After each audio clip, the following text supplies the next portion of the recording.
Marcus Webb was not the kind of man people worried about. He was quiet, careful, and very good at his job. He worked as a software analyst for a mid-sized technology company in Detroit, Michigan. Every morning he woke up at 6, made coffee, checked the markets on his phone, and took the number 14 bus to his office on the 9th floor of a glass building downtown. He was not rich, but he was comfortable. He had a studio apartment, a savings account, a woman named Dana who laughed at his jokes, and a plan for the next 10 years of his life. He never thought the plan could disappear in 30 days. First came the email from HR. The company was restructuring. His department, all 11 people in it, was being eliminated. He was given 2 weeks' notice and a box of his belongings. He carried that box to the bus stop and sat with it on his lap the entire ride home, staring out the window at the city he thought he knew. Dana was already pulling away before that. She said she needed someone who was more present, someone who did not spend every dinner running numbers in his head. She left on a Tuesday, which Marcus always thought was a strange day to end a relationship. The apartment felt very large after that. He told himself he would find another job quickly. He had skills. He had a good resume. He sent out 43 applications in the first month and heard back from 2. Neither of them moved forward. His savings started to thin. He missed 1 rent payment, then a second. He called his landlord and explained the situation. The landlord was polite but firm. On a cold Thursday in November, Marcus came home from a job fair to find a padlock on his door and a notice taped to it. He stood on the sidewalk with his backpack and his laptop bag and a jacket that was not warm enough for that kind of wind. He thought about calling his sister in Cleveland. He thought about it for a long time, standing right there on the street. But pride is a strange thing. It does not disappear when your life falls apart. Sometimes it gets louder. He did not call his sister. He spent that first night in a fast food restaurant, buying a small coffee every 2 hours so they would not ask him to leave. At 4 in the morning, a young employee mopping the floor near his table gave him a long look. Not mean, just tired, and Marcus understood. He picked up his bags and walked out into the dark. He found the bridge on Gratiot Avenue by accident. He had walked for almost an hour, not sure where he was going, when he saw the shapes of people bundled under it. He almost turned around. Everything in his former life told him to turn around. But his feet were wet, and the temperature was still dropping, and so he walked toward the light of a small fire and hoped for the best. The people there did not ask him many questions. An older woman named Rosie slid a piece of cardboard toward him without saying a word. A teenager named Deon nodded at him from across the fire. A man they called Patch, a veteran with a gray beard and very still eyes, did not look up at all. Marcus sat down, wrapped his jacket tight, and tried to remember the last time he had eaten a full meal. He could not. Those first 2 weeks under the bridge were the hardest of his life. Not because of the cold, though the cold was serious. Not because of the hunger, though there were days when all he had was a piece of bread someone shared and a cup of water from a gas station bathroom. The hardest part was the silence inside his own head, the part of him that had always known what came next, suddenly knowing nothing at all. He stopped sleeping well. He lay awake listening to the city and watching his own thoughts run in circles. And then, around the 3rd week, something changed. He was sitting near the edge of the bridge one evening, watching the traffic below, when he noticed a man across the street, standing in front of an empty storefront. The man was talking on the phone, nodding eagerly, pointing at the building with excitement. And Marcus saw something above the man's head that made no sense at all. A number, faint and glowing, like a reflection from somewhere. It read, 11%. Marcus blinked. He rubbed his eyes. The number was still there, hovering softly above the man's head before fading like breath in cold air. The man across the street finished his call, smiled at the building, and walked away looking very pleased with himself. Marcus sat very still for a long time after that. He told himself it was his mind playing games. He had not been sleeping. He had not been eating enough. The brain, when pushed to its edges, will show a person all kinds of things. He decided to forget about it and focus on the more pressing problem of staying warm that night. But the numbers did not stop. 2 days later, he was walking behind a grocery store near the shelter district when he saw a large dumpster. Above it, as clear as a street sign, hovered the number 94%. He stood there in the alley for a moment, feeling foolish, then reached into the dumpster. At the very top, in a clean plastic bag, were 3 loaves of bread, 2 containers of yogurt, and a wrapped block of cheese. The bakery next door had thrown them out that morning. 1 day past the sell-by date, but perfectly fine. He brought everything back to the group under the bridge that night. Rosie made a small sound of relief. Deon ate 2 entire slices of bread without speaking.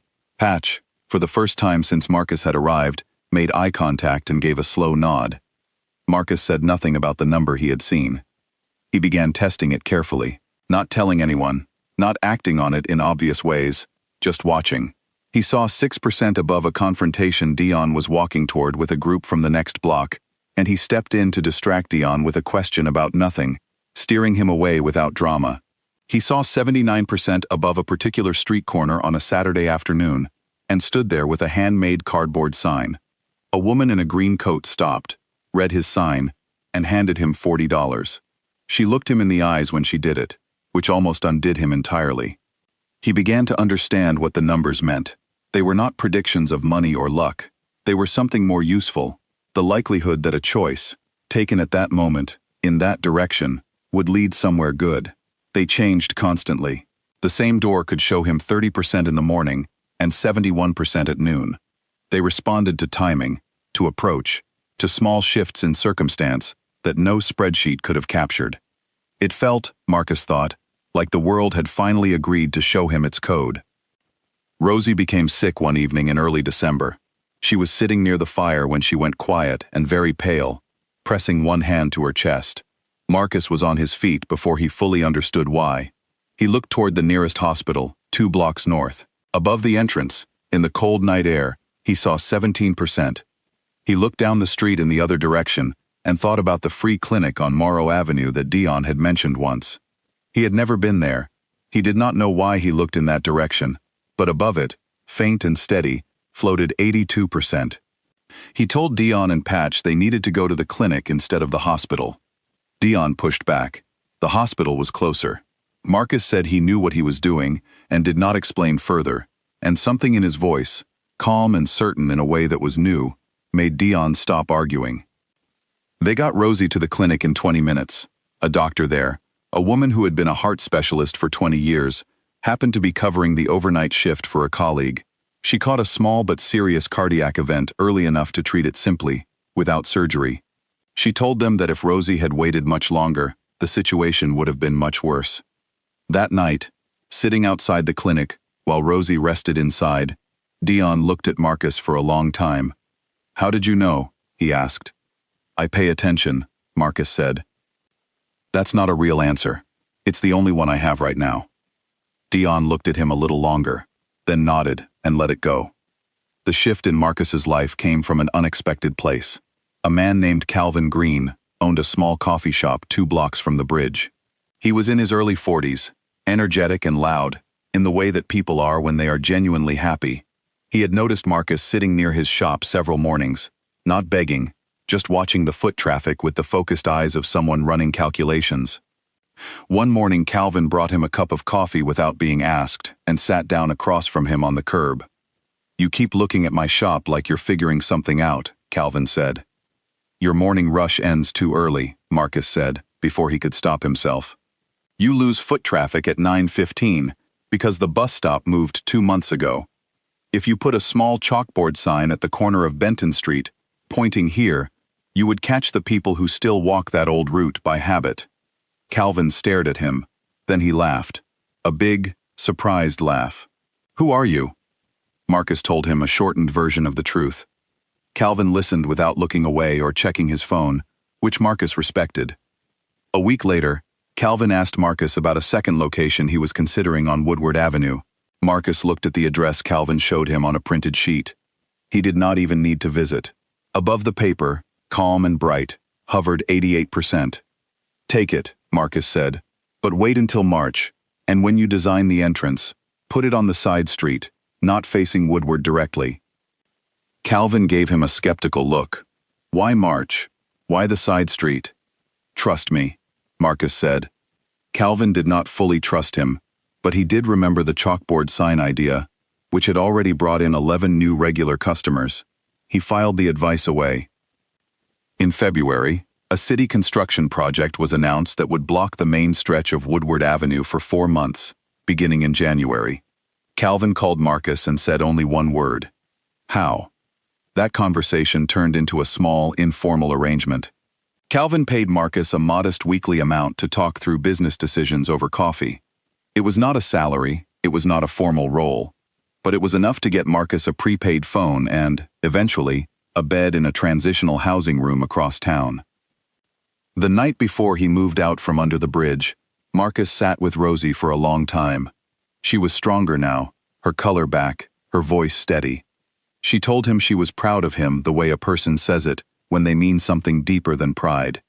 He did not cry, but it was close. He spent the following weeks quietly using what he could see on behalf of the people he had lived with. He told Deon, without explaining how he knew, that a warehouse apprenticeship on the east side was the right application to send. He told Patch which legal aid office to visit for help with his veterans' paperwork. He pointed Rosie toward a caseworker at the housing office, a woman named Teresa, and told her to ask specifically for Teresa and no one else. He had seen 90% above Teresa's name on a bulletin board and 22% above the man whose desk was next to hers. By late spring, all three of them had moved forward in some way. Deon had started the apprenticeship and was told he had a natural instinct for logistics. Rosie had a small room in a supported housing building with a window that faced east. Patch's paperwork had gone through, and he was receiving the benefits that had been owed to him for years. Marcus moved into his own apartment in April. It was small and plain, and smelled faintly of old paint. He stood in the empty room with his single bag and looked at the door he had just walked through. He focused, the way he had learned to focus, and looked above the doorframe. 76%. He stood there and breathed. Not perfect, not certain, but 76% was a number that meant the road ahead had more good in it than bad.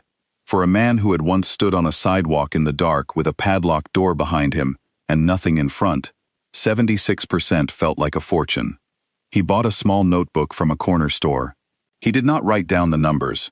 Those he kept to himself, a private language between him and a world that had somehow decided to start talking to him. What he wrote instead were the principles behind the numbers. Things like, the right moment and the wrong moment for the same action are not the same action. Things like, the door that is closest is not always the door that is best. Things like, paying attention to what other people ignore is not a special talent. It is simply a choice that most people are too busy to make. He did not know what the notebook would become. He did not look above it to check. Some things, he had decided, were better left to unfold on their own. One evening in June, his phone rang. It was Deon. "They told me I have a talent for logistics," Deon said, and Marcus could hear the smile in it. "They said I think in systems. I never knew that about myself."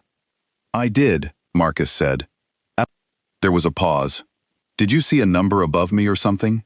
Deon asked. He was half joking, maybe only half. "I saw a young man who paid attention," Marcus said. "That's rarer than people think." After they hung up, Marcus sat in his apartment for a while with the window open. The evening air came through carrying the sound of the city, buses and voices, and the distant rhythm of a neighborhood that never quite went fully quiet. He thought about the man he had watched signing a lease on that first night, the one with 11% above his head. He wondered how that had turned out. He hoped the man had been okay. He hoped someone had been paying attention. He looked down at his own hands for a moment, the same hands that had carried a box of belongings off a 9th-floor elevator, that had reached into a dumpster in an alley, that had steadied Rosie's shoulders while she caught her breath. He thought, the numbers were never really about success or failure. They were about direction, about choosing, in any given moment, the path that had the most life left in it. He had been homeless. He had been invisible. He had been the man that other men looked away from on the bus. And somewhere in all of that, the world had given him new eyes, not because he was special, but because losing everything had finally made him quiet enough to see. He closed the window when the evening turned cool. He made himself a simple dinner. He sat at his small table, opened his notebook, and wrote one more line. "The numbers do not tell you what will happen. They tell you where to look." Then he put the pen down, and for the first time in a very long time, Marcus Webb slept deeply, and well, and without worry.